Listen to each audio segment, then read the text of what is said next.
President Rodrigo Duterte got only po 13.7% in the total number of votes in Iloilo City, which is his lowest percentage votes. Sino po all bang over the nanalong country. presidential candidate doon sa Iloilo at that time?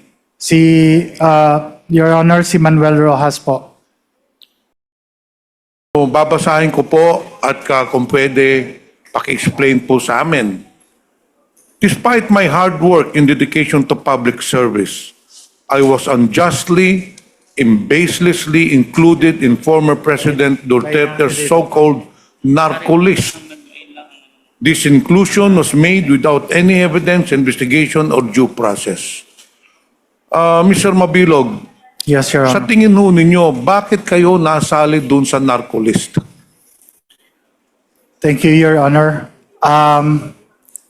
Actually, Your Honors, I really made several attempts to see then President Duterte just to ask kung ano po talaga ang reason kung bakit po ako naisama sa lista.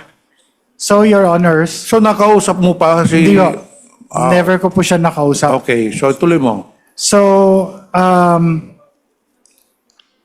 gumawa na lang po ako ng assumptions ko for what these reasons are. Kasi there are several instances, Your Honor, that could probably lead to this.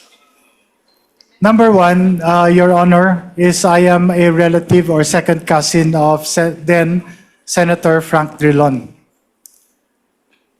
Number two is nung nagkaroon ng rally sa Iloilo City during the campaign, namatay po yung nagkaroon sila po ng brownout. And isinisisi po sa mayor sa akin po, Your Honor.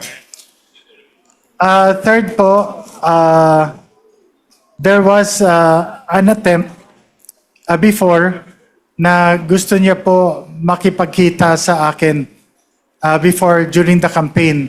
But unfortunately, I was not able to meet him because I was on official travel to Manila for a big project, which is the expansion of the national highway.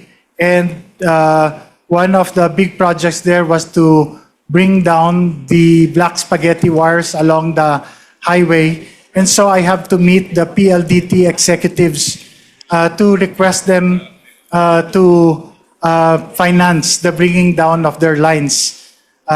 Kasi malaki po yung amount na mag-i-involve. Kanila naman po ang linya, so sila na po nakaset na po yun to meet po the executives of PLDT. So I wasn't able to meet him, sir. Bakit, Mr. Chair, Mr. Mabilog, bakit sa tingin nyo gusto makipagkita sa inyo the former president? I think, Your Honor, I think gusto lang po na sa pagkakaalam ko po, Your Honor, he was going around and was trying to meet with all the other local chief executives. Ito ba ay presidente na po siya Hindi o sa panahon pa ito ng eleksyon? Sa panahon pa po ng election, Your Honor.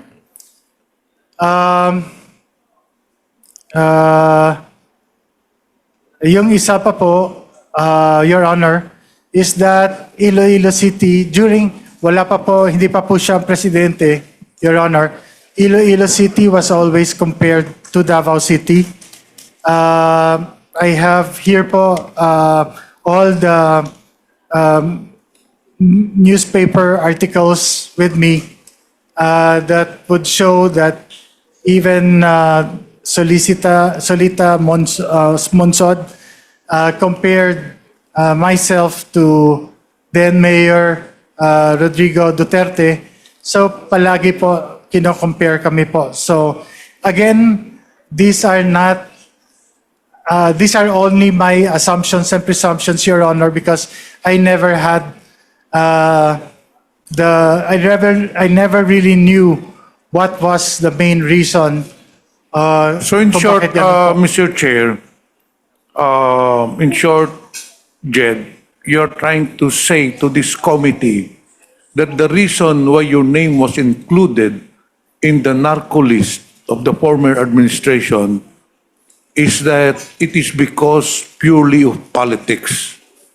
Dahil po ba kayo ay hindi sumuporta noong 2016? Yung po ba ang sinasabi ninyo dito sa komitiba na sa tingin ninyo, sa opinion mo, kaya ikaw bineltahan, ikaw ang binilikan, nilagay ka sa narco list dahil hindi ka sumuporta noong during the 2016 presidential elections. Ganun po ba? Yes, Your Honor. Kasi ang resulta po, Your Honor, ng elections na yon, President Rodrigo Duterte got only po 13.7% in the total number of votes in Iloilo City, which is his lowest percentage votes Sino po all bang over the nanalong country. presidential candidate doon sa Iloilo at that time? Si Your Honor, si Manuel Rojas po.